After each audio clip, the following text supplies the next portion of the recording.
Assalamualaikum warahmatullahi wabarakatuh. Halo semuanya, pada kesempatan kali ini kelompok kami akan menjelaskan tentang komponen struktur batuan bertulang, dan ini adalah angka kelompok kami. Dan mulai bab pertama akan dijelaskan oleh pada bagian pertama ini saya akan menjelaskan tentang lantai pertama gedung pada gambar 1-6.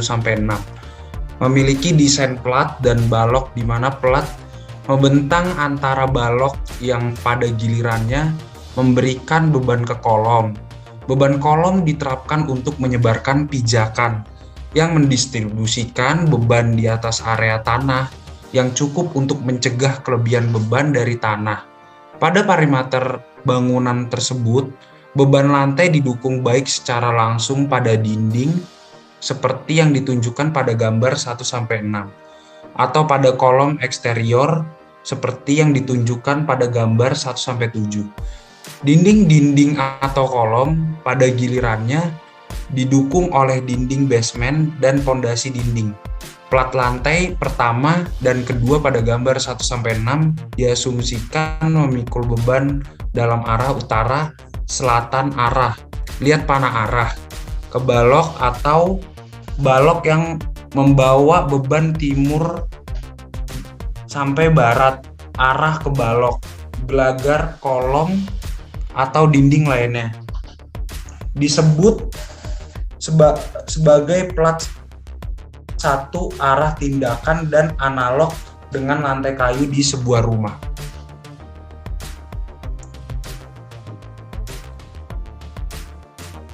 Beton bertulang. Berdasarkan SNI 2847/2019, beton bertulang merupakan material yang dominan menggunakan pada dunia konstruksi bangunan dibandingkan material lainnya seperti baja dan kayu. Bahan beton mudah didapat. Beton merupakan bahan komposit yang terdiri dari semen, air, dan agregat atau dan lainnya.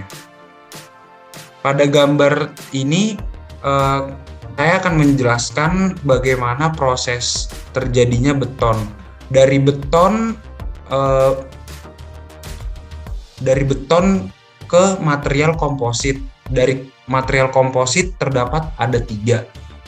Yang pertama ada pasta semen, yang kedua agregat, yang ketiga rongga kosong. Dan agregat dibagi menjadi 2, agregat halus dan agregat kasar. Dan untuk yang ketiga kalinya ini ada rongga kosong dibagi menjadi 3 bagian. Yang pertama mempengaruhi tingkat porositas. Yang pertama juga beton mutu tinggi dan beton mutu normal. Jenis-jenis struktur beton bertulang. Yang pertama ada balok, yang kedua ada kolom, yang ketiga ada plat. Baik, saya akan melanjutkan presentasi mengenai kolom. Kolom adalah batang tekan vertikal dari rangka struktur yang memikul beban dari balok. Kolom merupakan suatu elemen struktur tekan yang memegang peranan penting dari suatu bangunan, sehingga keruntuhan pada suatu kolom merupakan lokasi kritis yang dapat menyebabkan runtuhnya lantai yang bersangkutan dan juga runtuh total seluruh struktur. Dan ada juga beberapa jenis kolom. Yang pertama itu kolom ikat. Kolom menggunakan pengikat sengkang lateral. Kolom ini merupakan kolom beton yang ditulangi dengan batang tulangan pokok memanjang yang pada jarak spasi tertentu diikat dengan pengikat sengkang ke arah lateral. Tulangan ini berfungsi untuk memegang tulangan pokok memanjang agar tetap kokoh pada tempatnya. Yang kedua, kolom menggunakan pengikat spiral. Fungsi dari tulangan spiral adalah memberi kemampuan kolom untuk menyerap deformasi cukup besar sebelum runtuh, sehingga mampu mencegah terjadinya kehancuran seluruh struktur sebelum proses redistribusi momen dan tegangan terwujud. Yang ketiga, struktur kolom komposit. Merupakan komponen struktur tekan yang diperkuat pada arah memanjang dengan gelagar baja profil atau pipa, dengan gelagar baja profil atau pipa dengan atau tanpa diberi bata tulangan pokok memanjang. Baiklah, saya akan menjelaskan tentang balok. Balok adalah elemen struktur yang berfungsi menyalurkan beban ke kolom dan bagian dari struktur inti bangunan selain kolom dan pondasi. Menurut SNI 2847 tahun 2019 pasal 9 tentang balok halaman 178. Ketentuan pada pasal ini berlaku untuk desain balok non-prategang dan prategang. Pada balok prategang harus dipertimbangkan tekuk badan dan sayap tipis. Jika terdapat kotak yang berselang antara tulangan prategang dan ducting yang melebihi ukuran, komponen tekuk di antara titik kotak harus dipertimbangkan. Nah, jenis-jenis balok. Berdasarkan SNI 2847 tahun 2019, jenis-jenis balok yaitu yang pertama balok T, yang kedua balok prategang, yang ketiga balok non-prategang. Apa sih balok T itu? Balok T itu adalah balok dan plat beton yang dicor secara bersama-sama, di mana antara balok dan plat menyatu secara monolit, sehingga ada bagian plat yang bekerja bersama-sama dengan balok dalam memikul beban. Pada kondisi ini ada bagian plat yang berfungsi sebagai sayap atas dari balok. Terus balok prategang. Apa sih balok prategang itu? Nah, balok prategang itu adalah balok yang harus dipertimbangkan tekuk badan dan sayap tipis. Jika terdapat kotak yang berselang antara tulangan prategang dan ducting yang melebihi ukuran, komponen tekuk di antara titik kotak harus dipertimbangkan.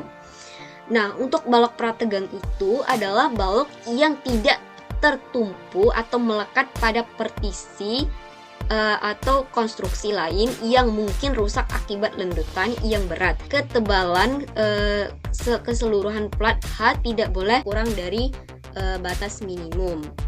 Nah, untuk contoh-contoh dari jenis-jenis balok itu bisa dilihat gambar. Pondasi.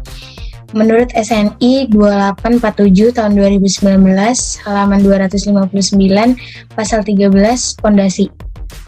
Pondasi adalah salah satu elemen struktur bawah bangunan yang langsung berhubungan dengan tanah yang berfungsi menyalurkan beban dari struktur di atasnya ke lapisan tanah pendukung. Klasifikasi pondasi. Yang pertama itu pondasi dangkal. Pondasi dangkal didefinisikan sebagai pondasi yang mendukung bebannya secara langsung, seperti pondasi telapak, pondasi memanjang, dan pondasi rakit. 2. Pondasi dalam. Pondasi dalam didefinisikan sebagai pondasi yang meneruskan beban bangunan ke tanah keras atau batu yang terletak relatif jauh dari permukaan. Macam-macam contoh tipe pondasi.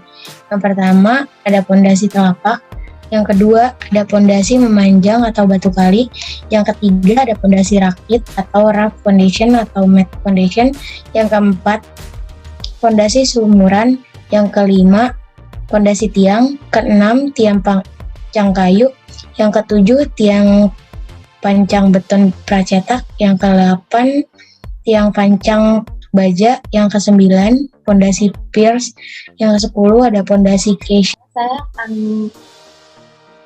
bahas materi tentang dinding.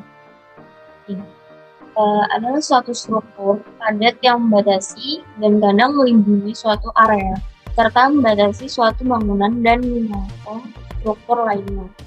Batasi ruangan dalam bangunan menjadi ruangan-ruangan atau melindungi dan membatasi suatu ruangan di alam terbuka. Di sini ada SNI-nya. SNI-nya itu 284 2019 pasal 11 224. Pasal ini berlaku secara umum dinding sebagai komponen penahan gaya vertikal dan lateral. Ketentuan untuk geser sebidang pada dinding struktur biasanya sebagai lawan dari dinding struktural khusus. Biarkan desain. Dinding harus didesain untuk menahan aksa, eksentris, dan semua beban lateral atau beban lain yang bekerja pada dinding tersebut. Dinding harus didesain untuk menahan bangunan maksimum terfaktor MU yang disertai dengan beban aksial terfaktor untuk setiap kondisi pembangunan. Beban aksial terfaktor PU yang diberikan dengan eksentris yang ada tidak boleh melebihi PN max. Syaratan ketebalan minimum tidak perlu diterapkan pada dinding dan eksterior basemen dan dinding fondasi yang biasa. Ketebalan dinding minimum itu harusnya sesuai dengan tebal 11.3.1.1. Dinding yang lebih tipis diizinkan bila hasil analisis struktur menunjukkan kekuatan dan stabilitas yang mendukung. Ada bel minimum dindingnya. Ya, sekian dari kelompok kami. Kurang lebihnya mohon maaf. Assalamualaikum warahmatullahi wabarakatuh.